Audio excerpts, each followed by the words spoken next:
Pessoal, sem mais delongas, vamos dar início à nossa reunião magna do Hospital São Lucas, no 39º ano. Então, aqui, hoje vai acontecer a reunião de número 1588. E temos o privilégio, a grata satisfação de contar com um ilustre nordestino que tem aqui abrilhantado muito nossas reuniões aqui em Sergipe, e ele é um expert no que fala, é diretor científico da Sociedade Norte-Nordeste de Cardiologia, ex-presidente e membro do Conselho Consultivo da Sociedade de Cardiologia Seccional da Bahia, é professor da Escola Baiana de Medicina e Saúde Pública e é fellow da European Society of Cardiology. E vai falar de um tema extremamente importante, que é aferição ou medição. Ontem já deu um trelelê desgraçado desse tema aí, da pressão arterial, uma análise crítica. Emerson, a tela é toda sua. E muito obrigado por estar aqui com a gente mais uma vez. Boa noite a todos, obrigado pelo convite. Eu sou um eterno admirador de vocês, então para mim é uma honra estar aqui com vocês para a gente discutir sobre isso.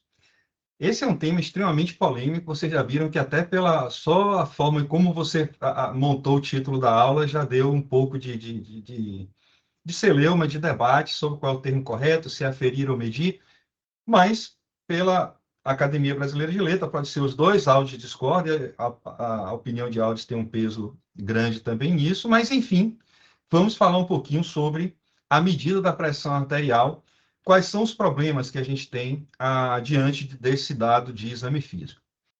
A técnica de medir a pressão arterial, ela começou no final do século XIX, né, e praticamente ela foi implementada, né, no início do século, exatamente no início do século XIX, e foi no final do século XVIII que foi inventado o esfigmomanômetro, né? Então, obviamente que uma técnica que foi inventada tanto tempo atrás, ela tem limitações, né? Ela não vai ser detentora de uma verdade absoluta e pode estar sujeita a erros. E acho que cabe ao cardiologista reconhecer quais são essas limitações para poder sair de possíveis armadilhas que venham decorrer disso. Até onde é de meu conhecimento, né, é o único dado de exame físico, né, que tem uma diretriz ou um statement para tentar uniformizar a técnica de medida de pressão arterial. O American Heart tem a sua própria diretriz de como fazer, os cuidados que a gente deve ter, a técnica de como medir a pressão arterial, como a nossa sociedade também tem a sua própria diretriz, que foi publicada em 2023. O primeiro ponto que todos esses documentos eles se detêm fala em relação à seleção do manguito, né? Nós temos uma regra, que é uma regra mais geral, que diz que o manguito ele deve cobrir pelo menos de 75% a 100% do braço, né, do paciente. Mas isso por si só já é algo complexo, né? Eu recentemente estava buscando alguns dados na literatura sobre tipos de braço. Quando a gente faz consultório, a gente se depara com pacientes, às vezes podem ser não só indivíduos obesos, ou indivíduos muito magros, que a gente pode precisar de um manguito de criança ou de um manguito mais largo para poder medir a pressão arterial de forma correta. Mas existem algumas pessoas que têm algumas particularidades anatômicas que são bem interessantes. Tem alguns indivíduos que são mais baixinhos, que são obesos, e que têm mais a parte superior do braço, bem mais, digamos assim, uma circunferência bem maior que a parte inferior, o que torna quase que impossível você, como é que se diz, ajustar um manguito específico para aquele tipo de braço. E isso tem importância, tá? Aí eu selecionei alguns artigos na literatura que mostram a importância de você selecionar de forma correta o tamanho do manguito para medir a pressão arterial. Esse primeiro é muito interessante, é um trabalho antigo, de 1989, que avalia exatamente, né, ele avaliou dois tipos de manguito, o manguito padrão e o manguito de obeso. Eu quero que os senhores interpretem esse estudo exatamente a visão da época, né? Nessa época, o que importava era a pressão diastólica e a pressão sistólica pouco tinha importância na avaliação do risco cardiovascular. Portanto, eles tinham um critério muito maior de que a pressão diastólica fosse aferida de uma forma mais acurada do que a pressão sistólica. E o que foi que eles encontraram? Que quando utilizam o manguito de obeso, né, a pressão sistólica ela é subestimada em quase 15 milímetros de mercúrio, enquanto que a pressão diastólica ela é bem semelhante à pressão medida intra-arterial, né? Isso aqui, o controle era feito exatamente com pacientes na sala de hemodinâmica, com a medida de pressão feita através do catéter de cineante coronariografia, né? O catéter específico para a medida de pressão. Já quando eu usava o manguito padrão, eu tinha uma diferença menor na pressão sistólica, mas ainda assim é 8 milímetros de mercúrio maior. Já a pressão diastólica também ela era superestimada em 8 milímetros de mercúrio, e esses autores acabavam concluindo de que era melhor utilizar um manguito de obeso do que um manguito padrão ao aferir a pressão arterial do paciente em consultório. Óbvio que isso não tem mais vigência nenhuma, esse é um trabalho antigo, mas chama a atenção dos senhores para os senhores observarem o quanto o tamanho de um manguito é capaz de aferir, né, alteração na medida da pressão arterial. Quanto às regras de como medir a pressão arterial, né, existem pelo menos 20 passos, a diretriz americana traz 20 passos que a gente deve seguir, né, para fazer a medida da pressão arterial. Recentemente, eu vou mostrar mais à frente aos senhores, um artigo foi publicado no Hypertension em 2025, agora, ano passado, onde eles trazem algumas limitações, né, avaliam, fazem uma análise crítica das limitações da medida da pressão arterial, e esses autores estimam que para medir a pressão arterial de forma correta, a gente deveria dedicar pelo menos 10 minutos da consulta médica para aferir a pressão arterial de forma correta, se eu for seguir, né, os 20 passos que são colocados na diretriz americana, o que é algo que, sinceramente, é quase que virtualmente impossível, a não ser no ambiente de pesquisa, né? A gente tem que fazer anamnese, outros dados de exame físico, né? Fazer solicitação de exames, cumprir toda a burocracia e se deter 10 minutos para aferir uma pressão arterial seguindo todos os passos. A diretriz brasileira também, né, tem as suas regras que ela coloca, também são vários passos que devem ser seguidos, e isso não é à toa, né? Eu digo sempre que isso não foi um grupo de especialistas que se reuniu numa sala de faculdade e disse, olha, vamos criar um rito de como medir a pressão arterial para que isso fique, digamos assim, bonito perante o paciente. Não é. Cada um desses passos foi analisado cientificamente, tem artigos publicados sobre isso, e eu vou trazer apenas alguns aqui como exemplo. Eu lembro quando eu estava na faculdade, né, eu fui ensinado a fazer exame físico com o paciente deitado, né, era um rito, realmente. Você tinha que colocar o paciente deitado à maca, se posicionar ao lado direito do paciente, você começava fazendo a inspeção, depois a palpação, e depois você partia para fazer o exame e começava com a medida do pulso e logo depois com a pressão arterial com o doente deitado na maca. O fato de eu medir a pressão deitado ou sentado, eu posso ter uma alteração na pressão diastólica que pode chegar a 5 milímetros de mercúrio se eu fizer isso com o paciente deitado, 5 milímetros de mercúrio a menos, mostrando que eu posso estar subestimando a pressão diastólica desse paciente. A posição do braço é extremamente importante, esse é um trabalho clássico publicado no New England, obviamente é um trabalho antigo, da década de 60, em 1964, que avalia 3 posições diferentes do braço e o impacto que isso tinha na aferição, na medida da pressão arterial, como os senhores queiram chamar. E observem o que foi que eles encontraram. Né? Se eu colocar o braço do paciente muito para cima, eu posso ter, quando comparado com a posição muito para baixo do braço, de quase 11 milímetros de mercúrio na pressão sistólica e de 11 milímetros de mercúrio também na pressão diastólica. Pelo que foi visto hoje, parece que está evoluindo para um quadro negativo do exame. Eu acho que tem alguém com áudio ligado aqui. Não sei se vocês estão me ouvindo bem. Aí ela tem mais um exame para fazer. É a Morim. Olá, pessoal, é a tem algum áudio aí aberto? Aí ela tem sim um exame que é o exame do pulmão. Então, obrigado. Mas, em geral, a situação está boa. Um outro trabalho bem interessante que eu também encontrei, que fala exatamente sobre a medida da pressão arterial, nós aprendemos também um dos sinais quando a gente procura sobre dissecção de aorta, quando a gente procura se o paciente tem obstrução em aorta importante, você medir a pressão arterial nos 2 braços. Será que isso tem realmente importância, né? E diz isso está em todos os livros textos, que quando você tiver uma diferença maior do que 20 milímetros de mercúrio entre os braços, você deve pensar em alguma patologia de porte. Mas observe o que esses autores fizeram. Eles selecionaram 400 pacientes aparentemente saudáveis, aqui tinha pacientes e tinha inclusive staff desse hospital, que foi o hospital de Birmingham, né? E avaliaram a diferença de pressão entre os 2 braços. E observe o que eles encontraram, né? Existe uma diferença de 16 a 20 milímetros de mercúrio em 3,5% dessa população estudada e maior do que 20 em 3,8%. Ou seja, uma diferença próxima de 20 milhões de mercúrio pode ser encontrada em até 7% da população como um todo. Tudo isso eu estou trazendo, senhores, para mostrar dois pontos. Primeiro, a importância daqueles passos que foram colocados nas diretrizes, e a segunda, o quanto a forma de eu medir a pressão arterial, se eu não seguir aqueles passos, o quanto eu posso me deparar de diferença. Eu não fiz nem a interação de se somar todos esses passos, mas certamente isso aqui pode dar até a pressão arterial não seguindo os passos colocados na diretriz. Esse artigo recente, né, que eu coloquei que eu falei para os senhores agora, foi publicado no ano passado, no Hypertension, né, e que traz exatamente, né, um dos pontos que é negativo em relação à medida da pressão arterial. Poucas pessoas seguem, aliás, eu vou dizer que quase nenhuma pessoa segue os passos que são recomendados nas diretrizes, né, e esse artigo ele traz exatamente isso. Um ponto que ele coloca é que menos de 20% dos pacientes recebem instruções adequadas de como aferir a pressão arterial de forma correta por nós em consultório, né?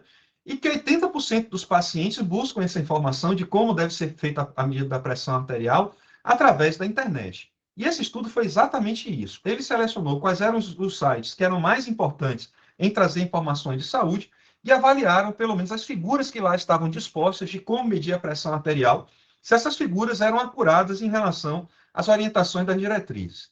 E observe o que eles encontraram. Aproximadamente, né, existe uma grande incoerência, né, existe uma grande alteração, né, de não seguir os passos que a diretriz coloca, e os pontos mais importantes são esses que eu estou trazendo para os senhores aqui, né? Então, mostrando exatamente que até as próprias figuras em sites que orientam como medir a pressão arterial não seguem as recomendações colocadas nas nossas diretrizes. Portanto, eu posso aferir aos senhores que a medida ou aferição da pressão arterial em consultório ou residencial é de baixa acurácia e é influenciada por diversos erros de aferição. Nós cometemos esses erros, os pacientes cometem esses erros, e até as próprias instituições que são responsáveis por informação de educação médica para o público leigo em geral, também cometem erros. Não bastasse tudo isso, a gente ainda tem dois cenários que é conhecido de todos nós e é exaustamente discutido, que fala sobre a hipertensão do jaleco branco e a hipertensão mascarada. Eu não vou citar o que é, mas todos os senhores sabem do que se trata. E quando a gente busca, né, quais são as prevalências dessas duas situações na literatura, o resultado realmente assusta. E olhe que isso aqui eu estou trazendo um ambiente de pesquisa, onde pelo menos os principais passos, a maioria daqueles passos que estão colocados na diretriz, eles são respeitados, tá? Então, nessa revisão da literatura, o que foi que eles encontraram? A prevalência de hipertensão do jaleco branco variou de 10% até 53%, a depender da fonte que foi analisada. De um modo geral, a prevalência de hipertensão do jaleco branco está em torno de 33%, enquanto que a hipertensão mascarada em torno de 5%. O que eu posso dizer aos senhores que, mesmo que eu siga os 20 passos da diretriz, né, tanto a americana quanto a brasileira, eu posso estar diante de uma variável que tem 40% de chance de estar errada. Portanto, eu também posso afirmar que a medida da pressão arterial em consultório é de baixa acurácia e é influenciada por diversos erros de aferição e interpretação, que podem chegar a 40%. Senhores, por que é que isso acontece? Onde é que a gente está errando? Onde é que a gente está errando, não? Onde é que a gente não reconhece, talvez, as limitações em aferir a pressão arterial de forma correta? Porque nós queremos avaliar a pressão arterial como se fosse uma variável dicotômica, né? Quando ela não é uma variável contínua. Dentro de um intervalo de tempo, eu posso ter diversos valores de pressão arterial. Na realidade, cada batimento cardíaco gera um valor de pressão arterial diferente, tá? Essa é uma figura clássica, mas eu acho que ela é bem ilustrativa, que é um gráfico de PAM, né, de um paciente dentro da unidade de terapia intensiva. Nesse primeira seta, é a hora que o médico chega ao lado do paciente para examiná-lo, e a segunda seta é a hora que o médico se afasta do paciente e vai fazer suas atividades burocráticas dentro da unidade de terapia intensiva. Observe que esse paciente vinha com valor de pressão arterial. O médico, ao chegar perto do paciente, existe uma elevação súbita e rápida da pressão arterial, tá? Mas ao tempo que o médico vai ficando ao lado desse paciente, a pressão arterial vai tendendo a diminuir. Já quando o médico sai, os valores de pressão arterial tendem a ser mais baixos do que os valores previamente antes do médico estar ao lado, mostrando o quanto essa variável ela consegue ter uma oscilação ao longo de um intervalo curto de tempo. No caso, a gente está vendo aqui um intervalo de tempo de 15 minutos. Tá? E como é que eu faço para corrigir isso? Né? Como é que a gente lida com a variável contínua? Analisando médias. Eu não posso tentar interpretar algo com uma medida isolada no tempo. Isso só reflete com todas aquelas variáveis que eu coloquei para vocês, por mais que a gente tente a respeitar todas elas, eu estou avaliando apenas um momento do meu paciente em consultório. Querer avaliar, eu querer inferir que isso é o que está acontecendo ao longo das 24 horas ou ao longo de meses ou semanas, né, seria uma pretensão muito grande da nossa parte. Toda vez que a gente trata a pressão arterial como média, né, como uma variável contínua e não como uma variável dicotômica, eu consigo demonstrar superioridade quando faço a avaliação por média, como seria esperado. Esse é um trabalho interessante sobre mapa, né? Os senhores todos têm conhecimento desses resultados, trouxe esse apenas como ilustrativo, né? Onde ele avalia, primeiro, a pressão em consultório, sua capacidade de predizer risco a indivíduos diabéticos, em preto, aqui no gráfico em preto, e em vermelho em pacientes diabéticos. E o que é que ele observa? Numa amostra pequena, aqui foram 5.000 e poucos pacientes que foram avaliados, na pressão de consultório, eu só começo nesse tamanho amostral a ter alguma inferência na relação de prognóstico em indivíduos não diabéticos, acima de 160 milímetros de mercúrio. Já em pacientes diabéticos, são indivíduos de mais alto risco, acima de 130 milímetros de mercúrio. Isso com a pressão de consultório. Já quando eu me deparo com as médias, seja ela a pressão, a média total, a média da vigília ou a média do sono, observe que eu consigo ter um desempenho em prever prognóstico de uma forma muito superior, tanto para pacientes diabéticos como não diabéticos, mostrando a superioridade do mapa na avaliação e no diagnóstico da hipertensão arterial. Imaginar que só isso resolveria nosso problema também seria uma pretensão muito grande, né? Existem diversas outras variáveis dentro do mapa que estão associados também a uma capacidade de predição de risco superior do que a média pura, do que analisar simplesmente a média. Eu trago esse exemplo aqui para os senhores, diante de dois pacientes, o paciente A em azul e o paciente B aqui em vermelho, que tem a mesma média das 24 horas, a mesma média da vigília, a mesma média do sono, mas observem que a variabilidade da pressão arterial no paciente em vermelho é bastante superior ao do paciente do gráfico azul, onde esse paciente do gráfico azul tem uma variabilidade menor, apesar das médias finais serem semelhantes. E a gente também já tem evidência na literatura mostrando que a variabilidade da pressão arterial é um importante preditor de risco quando comparado tanto com a pressão arterial em consultório, como até mesmo com médias simples avaliadas em mapa, como nessa publicação do British Medical Journal de 2016. Recentemente, agora em 2017, surgiu um outro conceito que foi bem interessante, já que tanto a variabilidade da pressão arterial, existem diversas formas de ver variabilidade, pode ser consulta a consulta, mês a mês, ano a ano, dentro do próprio mapa, nas 24 horas, e a gente não tem uma uniformização ainda da melhor forma de avaliar a variabilidade da pressão arterial, mas esses autores lançaram, né, uma teoria que é bem interessante, que avalia o tempo na faixa terapêutica, né? Já que a pressão arterial é uma variável contínua e ela não se comporta de forma previsível, né, ao longo da vida do meu paciente, por mais que esse paciente tenha um acompanhamento de perto em consultório, talvez avaliar o tempo que o meu paciente fique dentro da faixa terapêutica, ou seja, do que a gente considera como valor de pressão arterial, normal, seria superior a avaliar a média de pressão arterial através da mapa. E foram isso que eles lançaram essa teoria em 2017, e observe que eles encontraram exatamente o que era previsto, né? Aqueles indivíduos que passavam a maior parte do tempo, ou seja, mais do que 75% do tempo dentro da faixa terapêutica, tiveram uma mortalidade menor do que aqueles indivíduos que ficaram menos tempo dentro da faixa terapêutica, mostrando que é interessante do que tanto a média quanto a medida de pressão arterial em consultório. Esse foi o primeiro trabalho que trouxe esse conceito. E a meta-análise, né, a revisão sistemática mais recente que a gente tem é essa de 2025, que avalia exatamente tanto com a pressão arterial de consultório, como através da mapa, mostrando que o tempo na faixa terapêutica é superior na predição de risco de mortalidade por todas as causas, tá? Tanto se utilizar de 110 a 130 ou de 120 a 140, é superior às medidas de consultório, quando eu avalio para AVC, mostrando uma razão de risco de 33% superior à medida de consultório, como também para insuficiência cardíaca. Portanto, senhores, eu posso concluir a minha apresentação mostrando que a medida da pressão arterial em consultório é de baixa acurácia, é influenciada por diversos erros de aferição e interpretação, e já dispomos de evidências robustas para fazer um pouco melhor. Obrigado.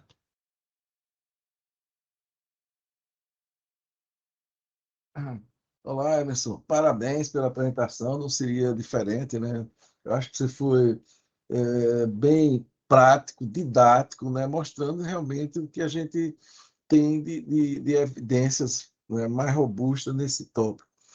Com relação à questão da tecnologia, viu? Eu acho que tirando o efeito de tirar a pressão, porque pode o camarada ficar sem pressão e fica complicado, aferir ou medir não vai fazer muita diferença, Emerson. Agora, uma coisa que eu queria ressaltar a você, que inclusive foi objeto de perguntar a você, objeto de uma tese de doutorado nossa aqui, que usamos até um acrônimo chamado ANOPAR, porque a gente tem a mapa, como você falou, e toda a importância da mapa, mas você sabe que todo mundo hoje em dia tem um aparelho digital e fica medindo a pressão, né? Assim, aleatoriamente, sem saber se está calibrado e assim por diante. Então, uma coisa é você ter um aparelho calibrado, você orientar como a pessoa deve fazer, e a outra que ocorre na prática, que é a alta monitorização não orientada da pressão arterial. Então, nós mostramos que, isso aí é através de estudo, que isso, inclusive, é um fator para não ter a pressão controlada. Não sei se você já viu, tem alguma experiência com isso. Então, porque às vezes o que é que acontece? Muito frequentemente o paciente só usa a medicação ou só usa adequadamente se ela tiver alta. Se ela tiver controlado, entre aspas, baixa, ele termina não usando e termina não fazendo o nível. Não sei qual é a experiência que você tem, né, nesse aspecto. Esse é um dos pontos mais desesperadores quando eu estou em consultório, principalmente com paciente idoso, né? O idoso adora fazer isso, então ele recorre ao aparelho de pressão para medir a pressão arterial, para ver se ele vai tomar o medicamento ou não, e eu contraindico isso de todas as formas. O paciente idoso ele tem que ter a noção de que a pressão dele pode variar, e a dele é que mais varia, porque ele tem uma resistência arterial muito maior do que a do indivíduo mais novo, então os picos, que eles chamam picos de pressão nele, vão ser muito maior. Isso não significa que eles têm que tomar medicação. Eu dou como exemplo exatamente isso. Eu disse, imagine que a senhora tem uma notícia trágica do falecimento de um filho. O que é que acontece com sua pressão? Ah, doutor, minha pressão sobe. Eu digo, pois é. Alguém liga para a senhora 2 minutos depois e diz que foi um trote, que não foi verdade, que seu filho está chegando em casa. E é só que a senhora acabou de se medicar. E agora? O que é que a senhora faz? O estresse passou, o susto passou, a senhora vai se acalmar. E o remédio, que vai durar aí de 12 a 24 horas, a depender do remédio que a senhora tomou. O que é que vai acontecer? E em idoso, a gente tem que ter uma preocupação especial sobre queda, né? Eu tenho muito medo de queda em indivíduos muito idosos, essa é uma população que tem aumentado muito em nosso consultório. A AMPA, Souza, é um ponto, né, que assim, eu tenho uma expectativa muito grande, né? Eu acho que a gente devia ter uma produção científica até muito mais robusta sobre isso, que essa automedida da pressão arterial em consultório, eu tenho uma expectativa grande nela, principalmente se em vez da gente utilizar a média ou valores específicos, a gente utilizar o TTR, né? Então, quanto tempo o paciente ficou na faixa terapêutica. Mas um problema importante da AMPA é o seguinte, a gente tem que orientar, tem que educar bastante o paciente, aí teria que, no ambulatório, por exemplo, do SUS, seria importante ter uma equipe de enfermagem ou de assistente social que orientasse o paciente as regras corretas de como medir a pressão arterial, porque ele pode fazer isso bem feito em casa, né? Ter um aparelho que seja validado, né, que seja um aparelho relativamente novo, e que esse paciente meça a medida dele, agora sob protocolo. Aí.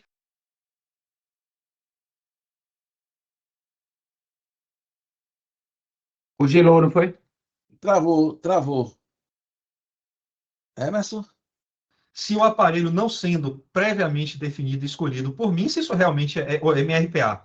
Se é MRPA, ou se passa a ser AMPA. Mas eu tenho uma expectativa grande que a AMPA pudesse nos dar informações interessantes, principalmente se a gente utilizar o TTR e não valores isolados. Muito bem. E aí, Zé Augusto? Daniel, você quer falar, Daniel? Não, professor, tá tranquilo. Ah, Só excelente a aula, mas só para estar aqui mesmo. Obrigado. beleza. Parabéns aí, Emerson. A gente já tinha tido alguma oportunidade de ouvir parte dos conceitos. Eu acho que você ampliou ainda mais essa visão. E eu acho extremamente importante que a gente discuta esse tema, né? Eu tinha um colega lá do INCOR, que ele é nefrologista, um senhor já, José Jaime Galvão de Lima, que ele dizia uma coisa interessante. A medida da pressão arterial, como a gente executa, ela é impressionante pelo seguinte, é tão cheia de limites em relação à predição, à exatidão da medida, à variabilidade, que a gente não sabe como é que ela funciona como medida para reduzir o risco cardiovascular. Ele fazia esse paralelo, porque eu acho que isso é um ponto para se pensar em termos de saúde pública. É, eu concordo 100% com tudo que você falou. Eu acho que toda a preocupação, né, essa busca pelo risco da variabilidade, a busca por uma medida que espelhe mais o risco cardiovascular ao longo do tempo, tudo isso deve ser perseguido. Mas a gente tem um longo caminho a percorrer, que é traduzir isso em mais efetividade do sistema e não menos efetividade do sistema. E aí eu queria trazer uma preocupação que eu tenho, que eu não sei se você concorda. A gente estava discutindo agora no trabalho de meta-análise de hipertensão diastólica, que é o seguinte, me parece que esses fatores de risco, a gente tem muito pouco risco em ser mais agressivo. Assim como a dislipidemia, a gente perdeu o medo de deixar o LDL muito baixo, eu acho que no momento atual, a gente também está perdendo o medo de reduzir muito a pressão arterial. Aí eu queria colocar a seguinte situação: quando eu examino um paciente no meu consultório, que a pressão arterial dele, eu já mediquei, que a pressão arterial dele encontra-se elevada, e os ensaios clínicos validaram essa elevação como um motivo para eu aumentar fármaco, e essa estratégia se mostrou efetiva e eficaz para reduzir o risco. Quando eu lanço mão de outro método que de alguma maneira vai melhorar a especificidade, mas ela vai reduzir um pouco essa sensibilidade, e seguramente vai fazer com que a gente medique menos o nosso doente. Será que a gente tá usando a mesma estratégia que foi validada no ensaio clínico? Como é que eu consigo transpor esse dado do consultório, que eu agora estou lançando mão de um método fora do consultório, mas que não foi sistematicamente validado? Como é que você enxerga isso? Eu ainda tenho dificuldade, porque a minha impressão é que a gente sempre fica com aquele doente que ele está com hipertensão, com efeito do jaleco branco, mas que esse doente entrou nos ensaios clínicos e a gente não tem ainda uma validação, pelo menos de ensaio clínico, para dizer que esse doente pode não ser, ele não precisa necessariamente ser otimizado. Claro que a gente pode extrapolar pela curva preditora dessa pressão arterial fora do consultório como risco, mas será que a gente não pode ter efeitos protetores além da pressão, o próprio remédio, mecanismos fisiopatológicos, anti-inflamatórios, etc, etc? Eu fico ainda um pouco em dúvida desse fato. Enquanto eu espero esse avanço da precisão da medida, eu também espero uma validação desse tipo de estratégia para que a gente possa, de fato, melhorar os outcomes do paciente hipertenso. Como é que você enxerga isso, meu caro? Essa pergunta sua é o drama nosso de cada dia, né? Essa é a pergunta mais difícil. Bom, o que a gente tem também é que, assim, a medida de pressão de consultório não foi o que a gente encontrou nos estudos. Nos estudos, foi no ambiente de pesquisa. Então, a maior parte dos estudos, essa pressão arterial. Eu estava fazendo um paralelo, imagine, né? Eu fico me imaginando eu, paciente, chegando numa consulta médica. Imagine que eu posso ir lá me consultar com você. Eu vou tenso, eu vou preocupado. Será que minha pressão está controlada? Será que não está? Será que meu médico vai me chamar a atenção, vai reclamar, etc. É um ambiente completamente diferente de que se alguém me chamasse e dissesse: olha, você quer contribuir com a ciência, quer participar de um estudo clínico? Vem a gente que trabalha com pesquisa, vocês também trabalham muito com pesquisa, vocês sabem disso. O paciente vai com outro ânimo para fazer a avaliação. Segundo, que ele chega lá em uma outra estrutura, né? onde ele vai ficar sentado, alguém vai conversar com ele inicialmente, vai explicar como é o protocolo, vai entregar medicação ou não. Então, assim, o ambiente do estudo randomizado, ele é completamente diferente do ambiente de consultório. A gente não pode achar que a medida de pressão em consultório é igual, por exemplo, não vou usar o Sprint, vamos pegar o Ascot, que não, os pacientes que não foram submetidos a mapa do Ascot. Foi completamente diferente do que atender esse paciente em consultório. Então, eu também já estou fazendo, né, uma extrapolação de dados, porque eu estou fora do ambiente de pesquisa. Mas eu concordo com você que talvez a questão da hipertensão do jaleco branco e da hipertensão mascarada não vai estar contemplada, pode estar presente ainda no ambiente de pesquisa. E isso que você falou é uma angústia diária que a gente tem, não é só você, eu também tenho, apesar de eu apostar muito em mapa, o que é um egoísmo da minha parte, principalmente quando eu estou falando para vocês. Eu já falo isso há muitos anos aqui, o pessoal já me chamava de radical, já aqui talvez há mais de 15 anos, quando eu dizia que não existe hipertensão sem mapa. Eu não vejo como você tratar a hipertensão ou avaliar um paciente hipertenso sem avaliar os resultados do mapa.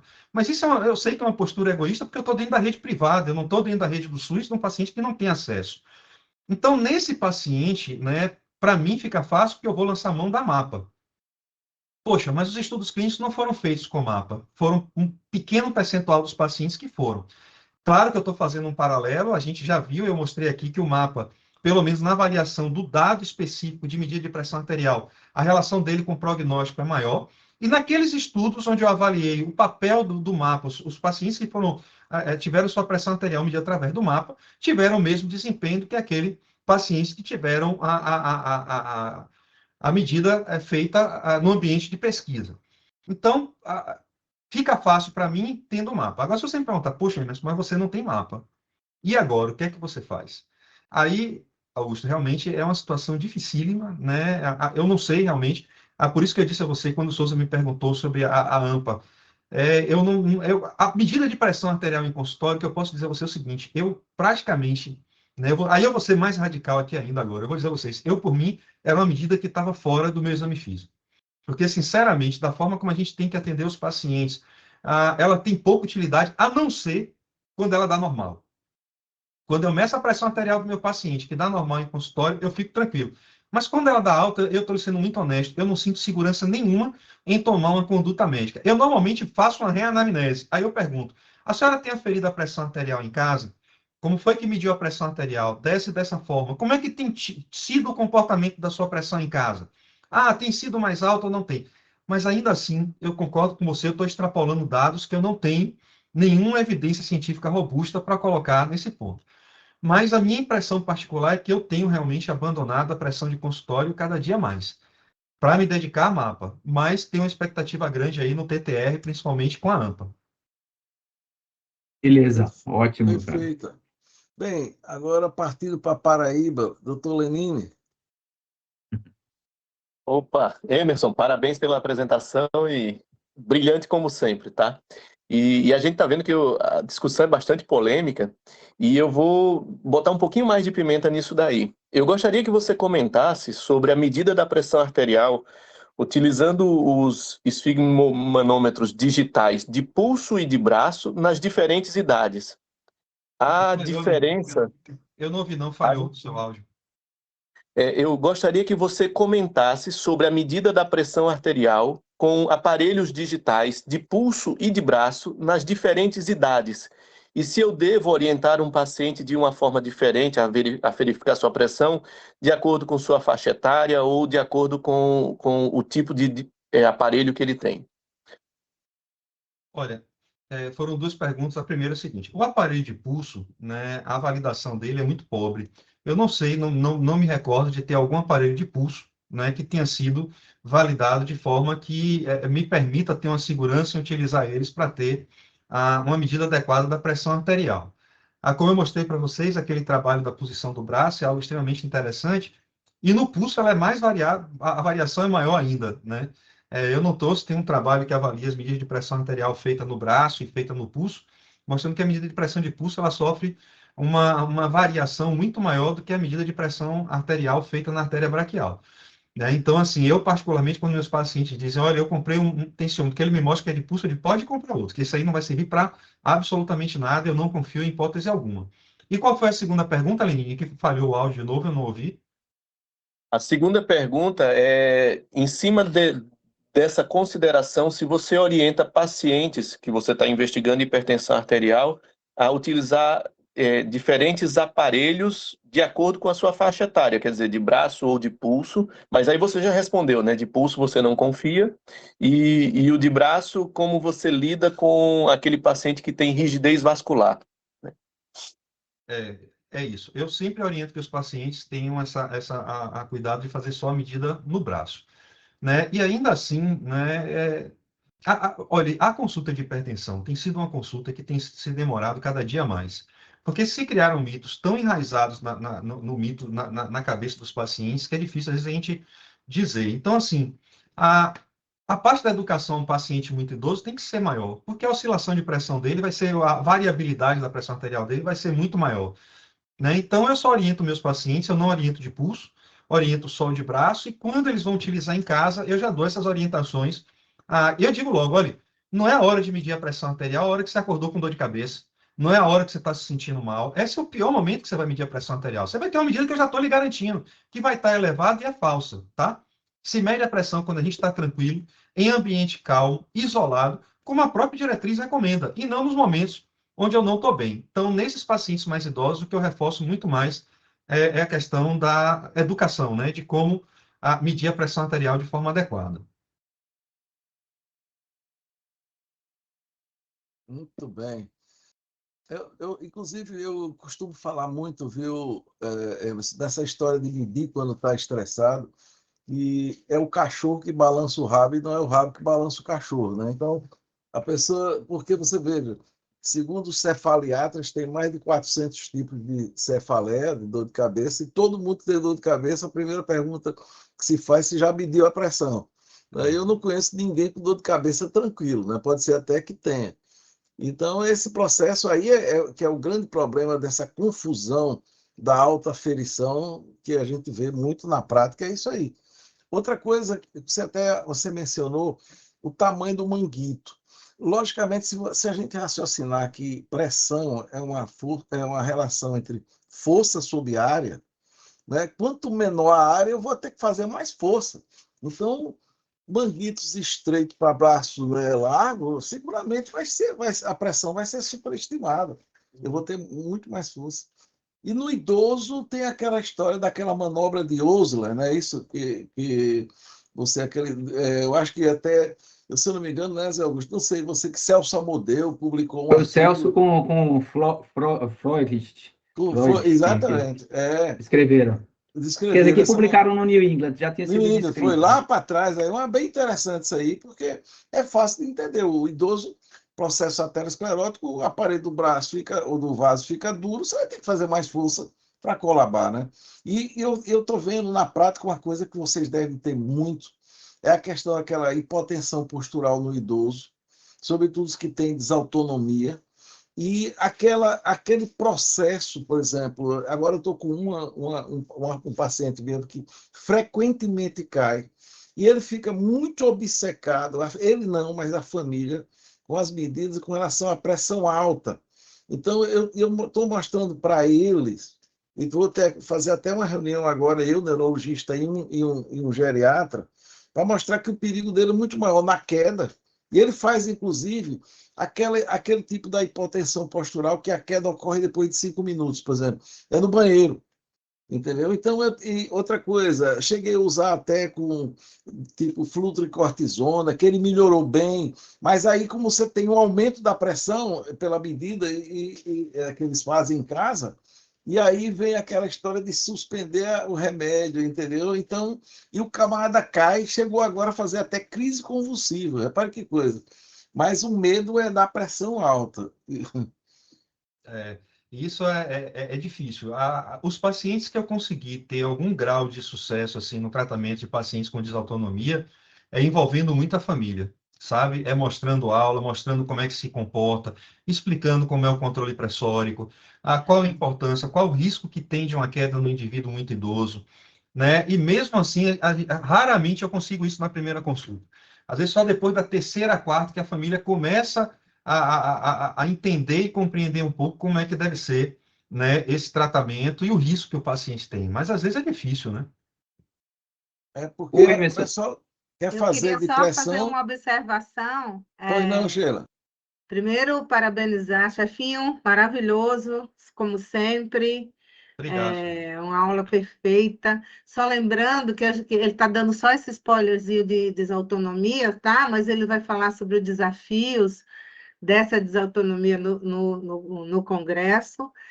E uma coisa interessante, só para citar, né, a gente saber esse trabalho, né, que a doutora Annelise, filha do Marco Mota, né, fez sobre hipotensão postural, e com essa análise que recebeu um elogio, né, do Manchester sobre a maneira, como você medir, né, a hipotensão postural, porque a diretriz ela foi muito feliz em dizer que a gente tem que fazer análise de hipotensão postural em todo paciente idoso, perfeito. Só que nunca foi estabelecido a posição do braço na hora que você coloca o paciente em pé. E aí a Annelise, nesse trabalho, ela fez uma avaliação muito interessante, onde mediu como comumente a gente mede com o braço estendido e depois com o braço em flexão, e houve realmente uma diferença significativa, que muito provavelmente nós teremos um adendozinho no próximo ajuste de diretriz, porque o Mancha colocou que foi realmente uma observação muito grande. Então, a hipotensão ortostática eu acho uma coisa extremamente desafiadora. A gente não sabe o que é que tem, é uma vagotonia que está interferindo, é um paciente que tem uma síndrome vestibular que tá interferindo, é realmente hipotensão postural, né? Na mulher, a gente tem ainda mais com as desautonomias, então, assim, eu acho que é um ponto extremamente desafiador. Mas aí, o desafio foi lançado para o doutor Emerson e ele vai falar no simpósio de hipertensão. Foi só um spoiler hoje. Parabéns, Emerson, mais uma vez. Obrigado, Sheila.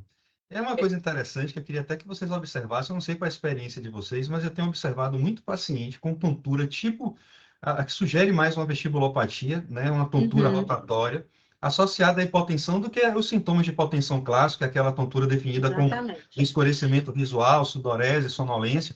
Eu tenho tido vários casos de pacientes que estão indo ao otorrino medicados como se fosse uma vestibulopatia, porque é típico mesmo, a tontura rotatória, a vertigem. E esses pacientes, na realidade, quando você diminui a intensidade do antihipertensivo, esses pacientes acabam melhorando dos sintomas de tontura rotatória. Né? Isso é até interessante, até uma coisa para se pesquisar e tentar produzir esse respeito. o Emerson, voltando àquele tema, veja, talvez assim a gente precise pensar um pouco na estratégia que a gente tem buscado. Me parece que quando a gente refina muito o diagnóstico, a gente termina buscando os indivíduos. Quando eu uso métodos sofisticados, eu estou muito mais na prática tirando pacientes do tratamento do que colocando pacientes para tratar. Não sei se você concorda. O jaleco branco é mais frequente do que a mascarada e na contabilidade. A gente está numa situação que a gente precisa melhorar globalmente o controle da pressão arterial no mundo, que está subótima. As doenças cardiovasculares, mesmo nos Estados Unidos, aumentaram, mesmo em taxas ajustadas. Isso é preocupante, não foi só em número absoluto pela faixa etária, mas existem alguns países que ela continua aumentando. Quando eu começo a usar, sobretudo, serviço público e tudo, métodos para eu tirar o paciente do tratamento, eu comparo com o risco do tratamento, que cada vez mais a gente tem perdido medo. A gente tem perdido medo de curva em J, a gente tem perdido medo de baixar agressivamente a pressão do idoso, STEPS e o Sprint Trial. A gente sente que as drogas, apesar de poder aumentar um risco de tontura, de queda, até de disfunção renal, mas no cômputo geral elas parecem que elas beneficiam do ponto de vista de desfecho cardiovascular. Então, eu não sei se a gente deve usar uma postura em saúde pública, um método laboratorial mais sensível para colocar mais gente na rede, a gente pegar mais gente na rede que sejam tratados, mesmo que a gente vá tratar pacientes que não sejam verdadeiramente hipertensos pelo conceito da MAPA, do que o contrário. Eu tenho medo que esse refinamento em termos de saúde pública nos leve a uma direção de eu deixar de tratar alguns doentes que se beneficiaram lá nos estudos, porque eles validaram. Eu gostei da sua crítica em relação a... Achei bem pertinente em relação ao ambiente do ensaio clínico com consultório, mas ainda é o que a gente tem de mais próximo. Ainda é o que tem de mais próximo, é a medida do consultório com a medida do ensaio clínico.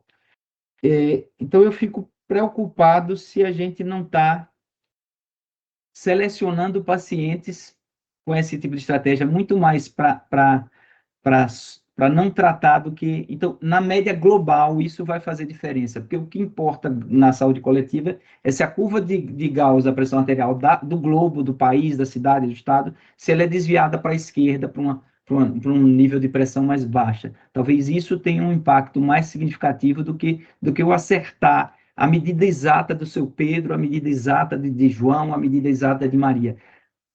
A fisiologia permite que a gente reduz a pressão com uma variabilidade grande de desvio padrão, sem muito risco. Eu acho difícil a gente ter uma precisão do alvo para cada paciente, pelo menos no futuro próximo. Então, talvez eu pense mais qual é a estratégia que vai colocar a curva de Gauss para a esquerda, entendeu? E de maneira geral. Eu me preocupo como a gente ainda está numa patologia tão conhecida, talvez dos primeiros fatores de risco mais controlados, a gente ainda está com resultados muito aquém daquilo que a gente poderia, só usando o método que a gente está usando. Mas eu acho que a medicina tem que avançar nessas duas direções. Uma da medicina de precisão do método, da acurácia, etc., e outra pensando numa estratégia mais coletiva. Augusto, eu concordo com você, eu não discordo. O único ponto de divergência, assim, que eu acho que a gente tem, que eu não acho que é a medida da pressão em consultório que é a resposta para isso. O resto nós concordamos idênticos. Você me perguntar se a MAPA é a solução, não é. Um aparelho de MAPA custa R$10.000. Você não pode, eu não sei se isso é custo efetivo, você gastar, sei lá quantos bilhões de reais você vai ter que gastar em comprar aparelho de MAPA para você dispor para 30% da população. Eu também acho que essa não é a resposta. Não sei também, acho que nós estamos na encruzilhada, por isso que eu coloquei lá no grupo, quando começou a discussão sobre aferição ou medição, que é um ponto que a gente precisa se debruçar. Eu acho que isso talvez seja mais importante até do que meta de pressão daqui para frente. Né? Qual a estratégia que a gente vai ter para melhorar o controle pressório? Sabendo das limitações que a gente tem da medida de pressão arterial. Né? Será que é criar serviços de hipertensão, como a gente criou para a saúde básica, né? Ter alguém que vá fazer essa medida de pressão em casa e a gente tem um acompanhamento horizontal desses pacientes e não análise vertical, como a gente está tentando fazer, fazendo uma medida única de pressão arterial? Não sei. É uma possibilidade, é algo que a gente precisa sentar, se debruçar e discutir. Talvez, diante de um brainstorm, venham algumas ideias. Eu só não acho que é a pressão de consultório, porque ela é muito falha. A gente se debruçar sobre algo e tentar tomar uma decisão a hipertensão, ela tem um peso. Qual é o peso da hipertensão? É uma doença que não tem cura, que vai lhe acompanhar o resto da vida, onde você vai ter que tomar antihipertensivo, que existe uma série de mitos sobre efeitos colaterais do antihipertensivo, que tem os próprios efeitos colaterais do antihipertensivo, né? E impor àquele paciente o rótulo de ser doente o resto da vida dele. Então, são vários desafios, né? Tem um artigo muito interessante de professor Spinelli sobre exatamente sobre não adesão ao tratamento, sobre as dificuldades do controle pressório, que faz a gente refletir sobre isso, e um deles é esse. Mas eu concordo com você, eu não acho que a resposta seja MAPA, por isso que eu digo, é egoísta da minha parte falar de MAPA, porque eu só tenho meus pacientes de consultório. Agora que eu estou na Baiana, né, na escola baiana, fui para o ambulatório, eu não tenho MAPA, eu tenho 5 aparelhos de MAPA, né, para um universo gigantesco de pacientes de SUS lá dentro. Eu não consigo dar conta através de MAPA. Tem um trabalho de áudios que é bem interessante, né? Eu acho que foi áudios que eu vi o Nadruz falando exatamente sobre esse trabalho, onde ele avaliou a medida da pressão arterial feita pela enfermeira, pelo estudante de medicina pelo médico no consultório, mostrando que as medidas feitas fora de consultório, a gente já tem algumas evidências sobre isso, mas ele só incrementou, mostrando que a medida feita fora de consultório é superior à medida feita pela gente, né? Então, se a gente fizesse isso, a automedida em casa, comparado com essas outras 3 técnicas, né? Seria uma coisa interessante de ser feita. A automedida feita pelo próprio paciente. Se eu conseguisse, dentro de uma UPA ou dentro de uma unidade básica de saúde, ter um ambiente próprio para o paciente fazer a automedida da pressão arterial. São pontos que a gente precisa sentar e discutir, entendeu, Augusto? Mas eu concordo com você que mapa também, não, eu falo que não existe hipertensão sem mapa, mas eu reconheço que é um pouco egoísta da minha parte, porque eu tenho acesso à técnica, entendeu? Então é mais difícil, eu concordo com você. Bem, talvez a doutora Susan, que está aí escrita aí, a nefrologista, tenha uma solução. E aí, Susan? Olá, boa noite. Eu estou aqui agora na discussão dentro do carro, mas vamos lá. Parabéns, doutor Emerson, pela excelente aula. Na verdade, eu não tenho, né? Quando eu tiver, vamos fazer aí várias publicações a respeito disso, mas eu estou na onda de Lenine, que eu vou provocar um pouquinho assim, e na verdade aproveitar a expertise de Emerson para perguntar o seguinte: os pacientes que estão em diálise, a gente tem uma nova diretriz, né, de hipertensão nos dialíticos, que não traz muita resposta por ter poucos estudos nessa população, mas queria saber da sua experiência. Os pacientes em diálise que fazem hipotensão no intradialítico, você tem essa experiência, costuma manejar de que jeito? Suzy, aí agora você me colocou, como diz o outro, me apertou sem me abraçar. Eu não tenho experiência nesse assunto. Eu sei que é uma população extremamente complexa, né? Porque a gente não sabe nem como fazer. Se você me perguntar assim, olha, como é que eu faço um mapa nos meus pacientes que são dialíticos? Que eu vou dizer a você, não vamos fazer mapa, não vamos fazer só a medida enquanto ele está dialisando. Pode ser que essa informação prognóstica tenha até algum impacto prognóstico à medida da pressão arterial durante a diálise, mas esse paciente só passa 4 horas por dia de a cada 48 horas, né? E aí tem uma pergunta que se faz: quando é que mede a pressão no paciente dialítico, né? Quando é que você bota mapa? E se você fizer MRPA, quando é que você orienta a medida dele? E até onde eu sei, não existe um consenso, né, entre os especialistas de como fazer essa medida de forma mais adequada, até mesmo para essas técnicas. O mapa é feito no dia que não está dialisando, é feito no dia da diálise, né? É complicado isso. A gente precisa realmente, talvez, de uma produção científica mais robusta, mas experiência nesse assunto aí eu não tenho, não. Eu tenho pouquíssimos casos. Aí certamente você deve ter mais do que eu, até se você puder enriquecer a discussão e trazer para a gente. Eu acho que é até interessante, até para o meu conhecimento mesmo. Oi, Emerson, lá no INCOD, metade do grupo da hipertensão era nefrologista, né? Eu acho que, pegando o gancho que você falou aí do tempo de tratamento, eu acho que essa alquimia que tem que fazer, viu, Suzé, é o nefrologista, ele que está vendo o paciente 3 vezes por semana, é o grupo da nefro. Então, é encontrar um regime antihipertensivo, mesmo que você suspenda na véspera, no dia, etc., que o paciente fique a maior parte do tempo controlado e sem hipotensão. Então, é arte. Não tem, eu acho que não tem, não vai dar para a gente ter um regime posológico estanque. O cara dialisou na sexta, só vai dialisar na segunda, esses 2 dias são diferentes dos dias da semana.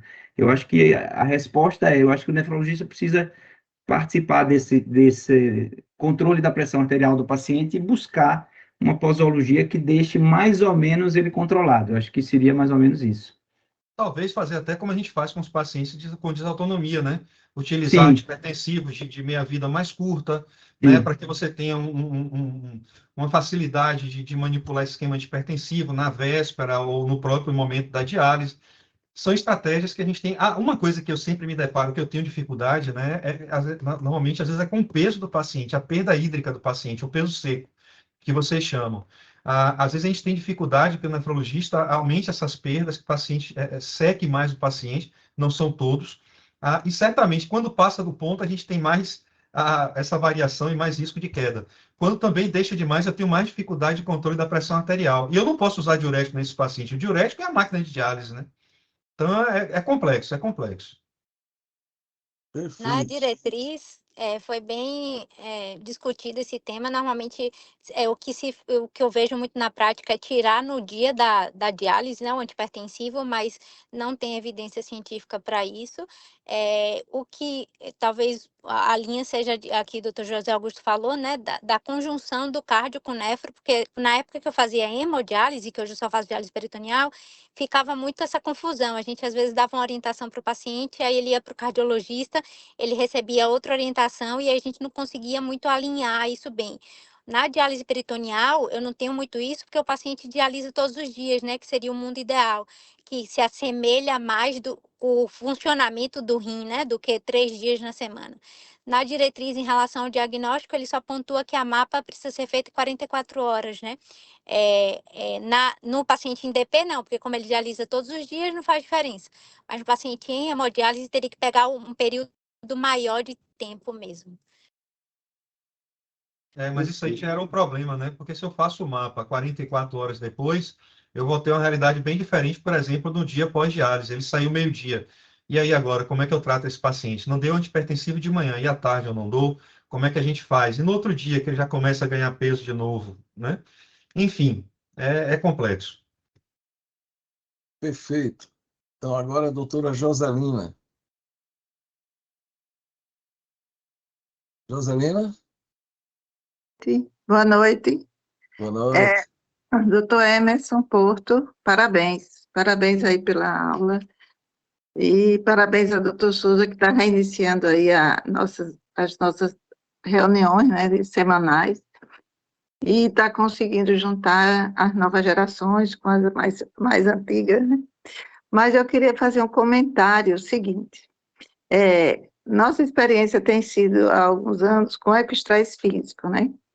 E eu andei nos últimos meses preocupada com a história da hipertensão nesses exames, porque o estresse físico, a gente tem uma experiência aqui de um banco de dados, né, que está perto de 20 mil pacientes, e eu fiquei querendo colaborar com os clínicos que me pedem exame um pouco mais, dar uma colaboração um pouco maior do que só informar sobre a isquemia, certo?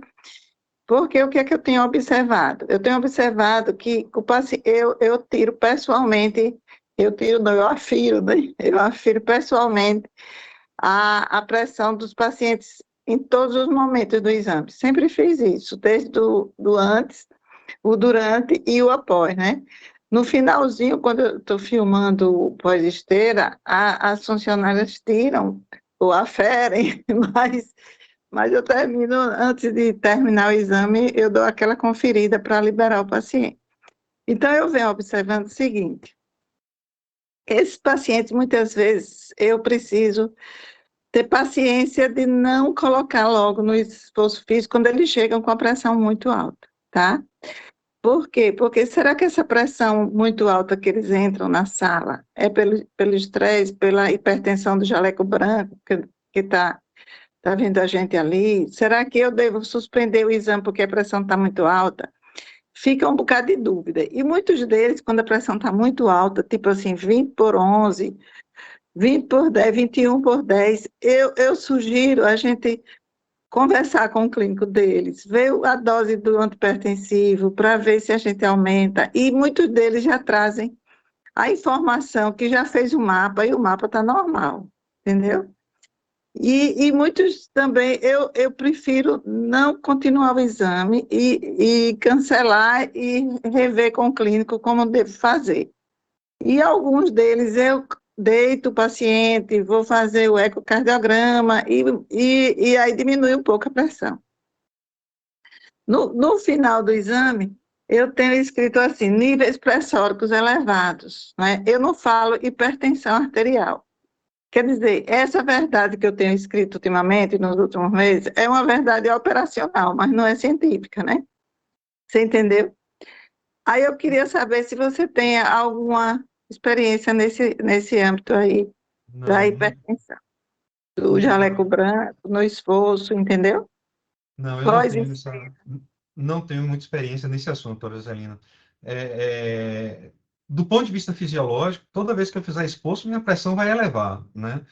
A partir de que ponto isso passa a ser patológico e não é mais fisiológico, né? Eu não tenho essa informação, se a gente já tem esse ponto de corte exato, até onde eu sei, isso é mais a opinião de especialista. Eu acho que eles até aboliram agora, por exemplo, do teste de esforço, aquela informação antiga de hiperreatividade pressórica, porque é um conceito extremamente digamos assim, frágil, né? Principalmente em relação à implicação prognóstica. Eu não tenho muita informação sobre isso.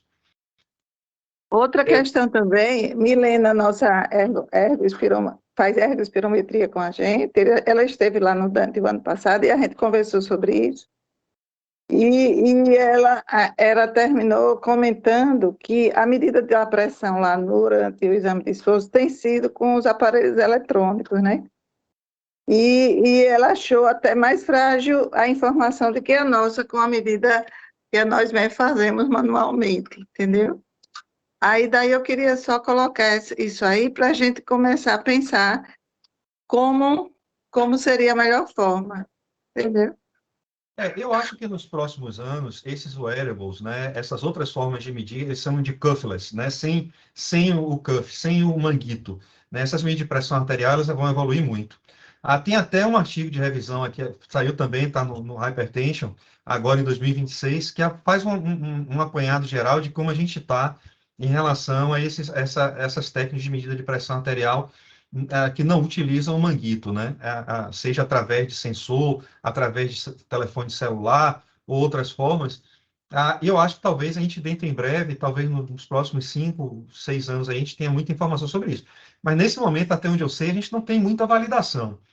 Mas essa sua pergunta é muito interessante, porque uma coisa que eu sempre me questionei é o seguinte: quem faz tilt test, né, não usa manguito, né? Eles usam pletismografia para avaliar a pressão arterial e nos dão o resultado do exame baseado naquilo que não é validado.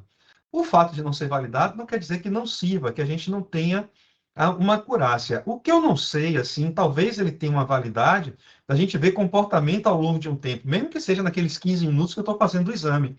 Né? Ele vai me dar uma medida, pode ser que aquela medida não seja real, intra-arterial igual, mas aquele comportamento da pressão arterial, não sei se eu estou me fazendo entender, se está subindo, se está descendo, se caiu em excesso ou se subiu em excesso, pode ter validade, pode não ser fidedigno em relação à medida isolada intra-arterial. Mas o comportamento, eu acho que a gente vai ter respostas positivas dentro em breve.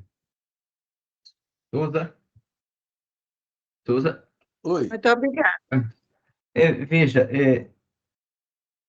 eu acho que aí são coisas, né, Emerson? Veja, o Finapress, que é o aparelho que é usado, o método de Penhas, que é usado para o tilt, né? Ele tem a sua razão de ser e realmente você tem razão. No qual o Eno fez alguns trabalhos, inclusive com intraarterial, para tentar ver pseudohipertensão. E há uma falha nisso, mas ele é excelente porque eu tenho uma pressão batimento a batimento. Nem o mapa tem. Para desautonomia, um mapa não serve. Se a gente tivesse um batimento a batimento no dia a dia, a gente daria muito mais diagnóstico de desautonomia por conta disso. Eu tenho uma medida a cada 10 minutos e eu perco o fenômeno. O doutor Krieger dizia isso, a gente perde o fenômeno inicial. Inicial é com 10 segundos, com 5 segundos, com 30 segundos que o indivíduo fica em pé. Então, o mapa não serve para desautonomia, mas é o que a gente tem na prática. Então, eu acho que esse método seria isso. Eu acho que em relação àquela outra questão, acho que José não tocou interessante, eu acho que eu vejo duas questões, né? Uma, existe uma elevação da pressão arterial, que é a resposta pressora antecipatória. Né? O pessoal do exercício, acho que o Galo lá, o Souza deve conhecer isso, né, na parte de exercício, que é normal. Qualquer pessoa, antes de começar uma atividade física, é como se você tivesse pré-programado para aumentar fluxo, perna, musculatura e etc. Então, você tem uma elevação. Agora, tem a outra que é a reatividade, né?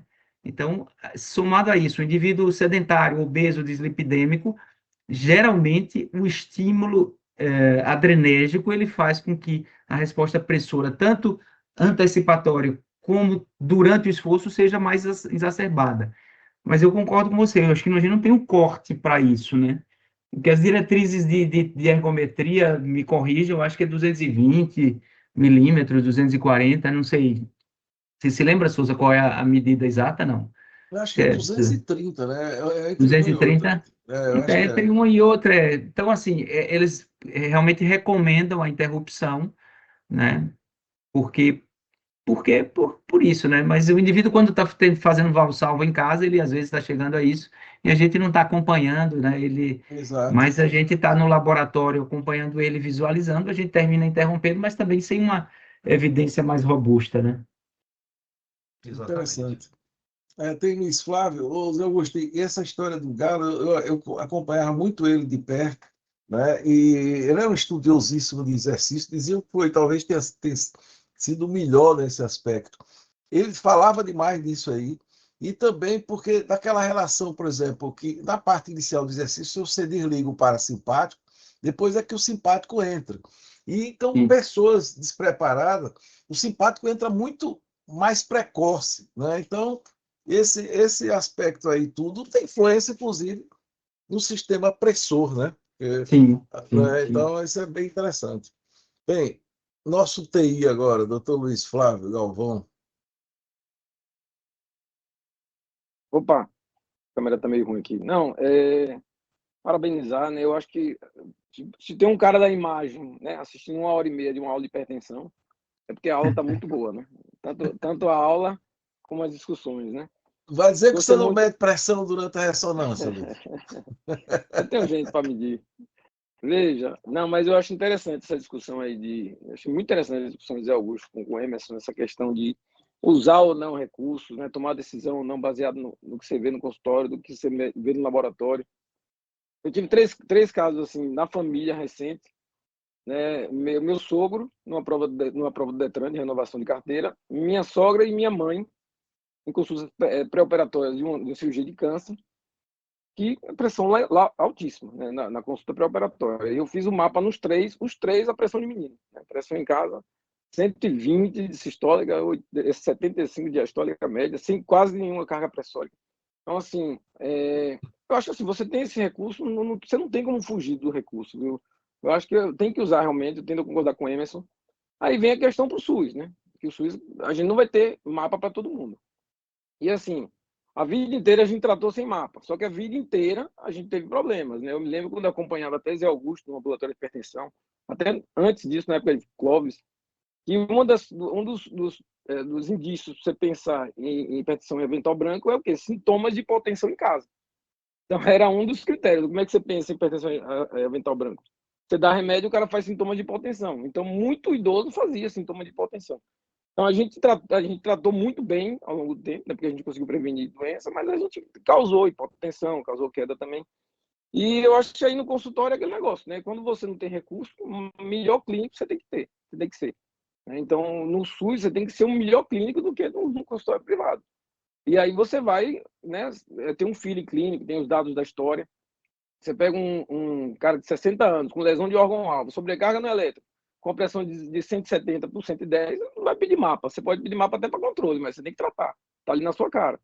Agora, você pega uma mulher jovem, ansiosa, né, sem nenhum fator de risco, com pressão de 15, de 150, de 160, tem um grande componente de ser, né, avental branco. Então, aí eu acho que no SUS é assim, explorar ao máximo a clínica, né? E assim, no meu caso, minha mãe, a vida inteira pressão baixa. Uma consulta pré-operatória de uma cirurgia de câncer, vai os três lá em cima, né? Então, eu achei muito interessante essa discussão. Eu acho que, eu concordo com o Emerson, eu acho que você tem um recurso disponível, eu acho que é usar, e no SUS é ser bem criterioso. Eu acho que essa é a minha opinião, eu gostei muito da discussão aí. Só para complementar, já estamos adiantados, é só para dar uma opiniãozinha aí. Então nos trabalhos de equidade, de nível socioeconômico, hipertensão, eles estão propondo a democratização da medida. Mas a gente provavelmente vai ter tendas, né? Eu acho que uma das ideias é você ter algumas tendas em algumas instituições. Eventualmente o cara entra numa tenda dessa, como tira fotografia automática, você coloca seu aparelho, espera seus 5, 10 minutos, mede, e isso vai ter uma certa validação. Isso é uma das ideias, tem várias ideias para isso. Você vai fazer a medida como se fosse a medida do sprint trial, né, validada, e hoje a gente vai estar acoplado eventualmente até a IA. O cara vai alimentar o que é que, sei lá, o que é que ele toma, o que é que ele recebe, e a partir daquilo você pode desenhar um protocolo de ajuste de droga para mais ou para menos. O que não dá para entender, eu acho que vocês têm toda a razão, a gente usa muito mapa no consultório. Agora, se a gente pensar no esquema SUS, isso ainda é pior, né? Porque o esquema SUS, no HU, você tem 10 alunos na sala. Você vai medir a pressão arterial, você não tem nenhum um recanto para o paciente ficar sem barulho, sem conversa, sem ele calmo, tranquilo, ele está ali acuado com 10 estudantes. Então, a gente perde muito essa acurácia. Agora, lembrar que no momento que eu acho que a MAPA tem uma etapa que é a do diagnóstico, essa deve ser usada, que foi o que você usou. O que eu tentei trazer um pouco é a questão como é que eu ajusto o remédio. Se toda vez que eu precisar ajustar remédio, eu preciso da MAPA, eu estou criando um sistema que não se sustenta hoje. Porque o tratamento eu preciso ajustar. Eu ajusto baseado na de consultório, eu ajusto na MAPA, na MRPA, que a gente tem um problema grave de letramento da nossa população, de poder entender o que é uma medida correta. O Emerson falou, o cara mede quando está com dor de cabeça, o cara compra um aparelho que não é validado, o cara não entende que ele tem que ter um protocolo para confiar. Então, a gente tem uma situação que é uma medida tão antiga, né, centenária, e a gente está usando o que ela pode dar, e a gente está... Eu sempre filosofo em termos, a gente está buscando o ideal, mas a gente poderia estar fazendo o melhor com o que a gente tem. Mas eu acho que o mapa é o padrão ouro de avaliação, né? É o padrão que mais espelha risco cardiovascular, indubitavelmente. E aí é que vem, por isso que eu disse, esse conceito do TTR é algo que me chama muita atenção, sabe? Talvez você utilizar o TTR com essas medidas em casa, eu acho que talvez esse casamento tem tudo para dar certo, né? Orientando Sim. corretamente como fazer as medidas e olhar o tempo que você ficou na fase terapêutica, o paciente trazer aquele diário e você observar, pelo menos, não que aquilo lhe traga uma acurácia se for 123 por 76, que é 123 por 76, mas eu tenho um comportamento ao longo de um tempo, né? Eu sei como eu tenho uma visão horizontal de como ficou a pressão dele em casa. Então, se ele ficou um período com a pressão mais baixa, seja ela qual for, mas de repente começa a subir, isso passa a ter informação e pode me ajudar na tomada de conduta, no ajuste de medicamento antihipertensivo, entendeu? Não sei se eu estou me fazendo entender. O comportamento da pressão a longo prazo talvez seja mais importante do que a medida isolada em consultório. Mas, enfim, eu estou só elucubrando, eu não tenho como confirmar isso, tá? São só teorias. Eu acho que tudo por isso passa, porque o grande problema da hipertensão é a adesão, né? E passa pela necessidade de você conversar com os pacientes, e a gente sabe que as consultas cada vez são mais exíguas e terminam caindo nesse problema aí. O paciente, por exemplo, aquela pergunta que mais sai assim, minha pressão está oscilando. Eu digo, ainda bem que você está vivo, né? Porque só vai parar de oscilar quando você morrer. E toda hora eu faço uma comparação entre o paciente e o acompanhante. Você diz assim, se eu for fazer um experimento aqui, você vai medir a pressão todo dia, e o outro vai medir temperatura também, assim, 3 vezes por dia. O da temperatura, no terceiro dia, ele já está de saco cheio, porque não varia. E o da pressão vai ficar fazendo aquele sobe e desce. Então, precisa o paciente entender que a pressão tem isso, né? E ter cuidado para ele não se automedicar em função da pressão, do que ele vai medindo ali. Acho que esse é o grande problema e o desafio. Muito bom. Eu acho que aí atendemos ao nosso objetivo, já está 7h20, né? Vamos dispensar aqui nosso ilustre convidado.